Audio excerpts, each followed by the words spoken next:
آج ہم پڑھیں گے صحت کو فائدہ دینے والی غذائیں. کچھ غذائیں جن کا ذکر قرآن مجید میں ہے. سب سے پہلے کھجور. اس کے اندر ایسے اجزاء پائے جاتے ہیں کہ اگر آپ 1-2 کھجوریں بھی روزانہ کی کھا لیں تو جسم کی دردیں جس کا اکثر لوگ شکار رہتے ہیں، یا پھر بڑھاپے میں بہت سی چیزوں کی جب کمی ہو جاتی ہے جسم کے اندر تو بہت سے لوگ صرف دردوں کی شکایت کرتے ہیں، تو اس میں بھی اس کا بہت فائدہ ہے.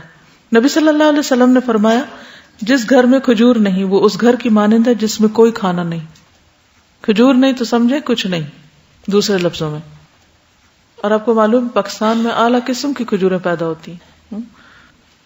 حضرت عائشہ فرماتی ہے کہ رسول اللہ صلی اللہ علیہ وسلم نے فرمایا اے عائشہ جس گھر میں کھجور نہ ہو وہ گھر والے بھوکے ہیں. اے عائشہ جس گھر میں کھجور نہیں وہ گھر والے بھوکے ہیں. آپ نے 2 یا 3 مرتبہ یہ بات فرمائی. تو کیا کرنا ہے؟ کرنے کا کام کیا ہے؟ کھجوریں لا کے رکھنی ہے.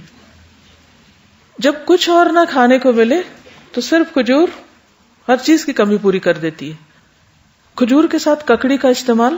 عبداللہ بن جعفر کہتے ہیں کہ میں نے نبی صلی اللہ علیہ وسلم کو تازہ کھجور ککڑی کے ساتھ کھاتے دیکھی. یعنی اگر آپ کھجور کے ساتھ کھیرا شامل کر لیں، مثلا صبح میں اگر آپ نے دودھ کھجور لیا اور اگر صبح نہیں آپ کھاتے دوپہر میں لیتے ہیں تو بہترین سنیک ہے، دوپہر کے کھانے کا کام کر سکتے.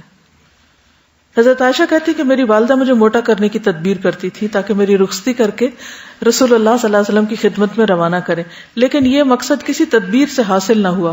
حتیٰ کہ میں نے کھجوروں کے ساتھ ککڑی کھائی تو میں انتہائی متناسب انداز کی فربہ ہو گئی، یعنی کہ اچھی فزیک ہو گئی. تربوز اور تازہ کھجور. حضرت عائشہ کہتی ہے کہ رسول اللہ صلی اللہ علیہ وسلم تربوز اور تازہ کھجور ملا کر کھایا کرتے تھے اور فرماتے تھے ہم اس کی گرمی کا علاج اس کی ٹھنڈک سے اور اس کی ٹھنڈک کا اس کی گرمی سے کرتے ہیں. یعنی تربوز جو ہے وہ کھانے میں ٹھنڈا ہوتا ہے اور کھجور گرم ہوتی ہے، تو ان کو جب ملا کے کھایا جاتا ہے تو کوئی نقصان نہیں ہوتا، جو عام طور پہ بعد میں لوگ کہتے ہیں گرمی لگ گئی اور ٹھنڈ لگ گئی. ایک صحابی سے مروی ہے کہ نبی صلی اللہ علیہ وسلم نے کچی اور پکی کھجور اور کشمش اور کھجور سے منع فرمایا، ان کو جمع نہیں کرنا چاہیے کیونکہ کشمش جو ہوتی ہے وہ بھی گرم ہوتی ہے، اور اگر کھجور کھائیں تو ان 2 چیزوں کو ملائیں نہیں. یعنی اگر آپ کو کھانا بنا رہے ہیں کچھ، کیونکہ ہمارے یہاں بعض ریسیپیز ایسی ہوتی ہیں کہ اس میں دنیا بھر کی چیزیں اکٹھی کر دی جاتی ہیں تو بعض اوقات صحت کے لیے نقصان دہ ہوتی ہیں. دوسری چیز ہے انار. حضرت علی فرماتے ہیں کہ انار کو اندر والے چھلکے سمیت کھایا کرو کیونکہ یہ معدے کی بیماریوں کا علاج ہے. ہم عام طور پہ صرف اس کا پھل نکال کے کھا لیتے اور باقی سب چیزیں ویسٹ کر دیتے ہیں. تو اندر کا چھلکا کون سا ہوتا ہے؟ وہ وائٹ اسٹف جس کے اندر دانے لگے ہوتے ہیں. انار بھی جنت کا پھل ہے اور اس میں بھی بہت سارے فائدے ہیں. زیتون. قرآن مجید میں اللہ تعالیٰ نے انجیر اور زیتون کی قسم کھائی، والتین والزیتون. ان کے فوائد کے پیش نظر روزانہ کم از کم 1 انجیر 1 زیتون اور خالص زیتون کے تیل کا 1 چمچہ استعمال کرنا فائدہ مند ہے. جسمانی توانائی اور دماغی قوت کے لیے زیتون کے تیل کی مالش بھی یعنی مساج بھی فائدہ مند ہے. اللہ سبحانہ وتعالیٰ نے زیتون کے تیل کو قرآن مجید میں مبارک تیل کہا ہے. حدیث میں آتا ہے کلوا الزیت وادہنوا بہ فانہ من شجرۃ مبارکہ. نبی صلی اللہ علیہ وسلم نے فرمایا زیتون کا تیل کھاؤ اور لگاؤ، یہ ایک مبارک درخت سے نکالا گیا ہے. یعنی درخت مبارک ہے جس سے نکلا وہ تیل بھی کیا ہوگا؟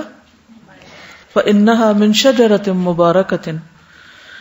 ایک اور روایت میں آتا ہے زیتون کا تیل سالن کے طور پر استعمال کرو، یعنی روٹی کا ٹکڑا زیتون میں ڈبو کے کھا لو اور اسے سر اور بدن میں لگاؤ، یہ مبارک درخت سے حاصل ہوتا ہے. حضرت عائشہ فرماتی ہے کہ رسول اللہ صلی اللہ علیہ وسلم وفات پا گئے اور آپ نے ایک دن میں 2 مرتبہ روٹی اور زیتون کا تیل سیر ہو کر نہیں کھائے. یعنی 2 بار میل نہیں لیا آپ نے، 1 میل ہوتا تھا آپ کا، اور ہر وقت وہ گھی میں لگا ہوا نہیں ہوتا تھا. پیلو کے درخت کا پھل. جابر بن عبداللہ کہتے ہیں کہ ہم رسول اللہ صلی اللہ علیہ وسلم کے ساتھ مر الزہران کے مقام پر تھے، ہم پیلو توڑ رہے تھے. آپ نے فرمایا جو خوب کالا ہو وہ توڑو کیونکہ وہ زیادہ لذیذ ہوتا ہے، یعنی یہ بھی کھانے کی چیز ہے. کدو. فنبذناہ بالعراء وهو سقیم وانبتنا علیہ شجرۃ من یقطین. پھر ہم نے اسے یونس علیہ السلام کے ایک چٹیل میدان میں ڈال دیا جبکہ وہ بیمار تھے اور ہم نے اس پر کدو کا بیلدار درخت اگا دیا. انس بن مالک کہتے ہیں کہ ایک درزی نے رسول اللہ صلی اللہ علیہ وسلم کو کھانے پر بلایا. وہ کہتے ہیں کہ میں خود بھی اس دعوت میں آپ کے ساتھ گیا. اس درزی نے روٹی اور شوربہ جس میں کدو اور سوکھا گوشت تھا رسول اللہ صلی اللہ علیہ وسلم کے سامنے پیش کیا. میں نے دیکھا کہ نبی صلی اللہ علیہ وسلم کدو کے قتلے پیالے میں تلاش کر رہے تھے، یعنی گوشت بھی تھا اور کدو بھی، تو آپ گوشت کی بجائے کدو اٹھا اٹھا کے کھا رہے تھے. اس دن سے میں بھی برابر کدو پسند کرتا ہوں. حضرت یونس علیہ السلام کی بیماری کے علاج کے طور پر کدو کی بیل اگائی گئی تھی، جس سے ان کے جسم پر جو بھی مچھلی کے اسٹمک میں جانے کی وجہ سے جو ایسیڈک مادہ تھا وہ لگنے سے زخم وغیرہ ہوئے ہوں گے، ان کا علاج اس سے ہوا. انس کہتے ہیں کہ اس کے بعد جو کھانا میرے لیے تیار کیا گیا اور جتنا مجھ سے ہو سکا میں نے اس میں کدو کو ضرور شامل کر لیا. چقندر اور جو. سہل بن سعد کہتے ہیں کہ ہمیں جمعہ کے دن بڑی خوشی ہوتی. ہماری ایک بوڑھی خاتون تھی، وہ چقندر کی جڑیں لے کر اپنی ہانڈی میں پکاتی، اوپر سے کچھ جو کے دانے اس میں ڈال دیتی. ہم جمعہ کی نماز پڑھ کر ان کی ملاقات کو جاتے تو ہمارے سامنے یہ کھانا رکھتی، یعنی ہر جمعہ وہ یہ کھانا پکا کے رکھتی اور ہم سب کھاتے. جمعہ کے دن ہمیں بڑی خوشی اسی وجہ سے رہتی تھی، یعنی ہمیں پتا ہوتا تھا آج اچھا سا کھانا ملے گا. ہم نماز جمعہ کے بعد ہی صبح کا کھانا کھایا کرتے تھے. اللہ کی قسم نہ اس میں چربی ہوتی تھی نہ گھی، یعنی چقندر ہوتے تھے ابلے ہوئے اور اس کے اوپر جو کے کچھ دانے، پھر بھی خوش ہوتے تھے. ہمارا کیا حال ہے؟ کہتے اللہ کی قسم نہ چربی ہوتی تھی نہ گھی.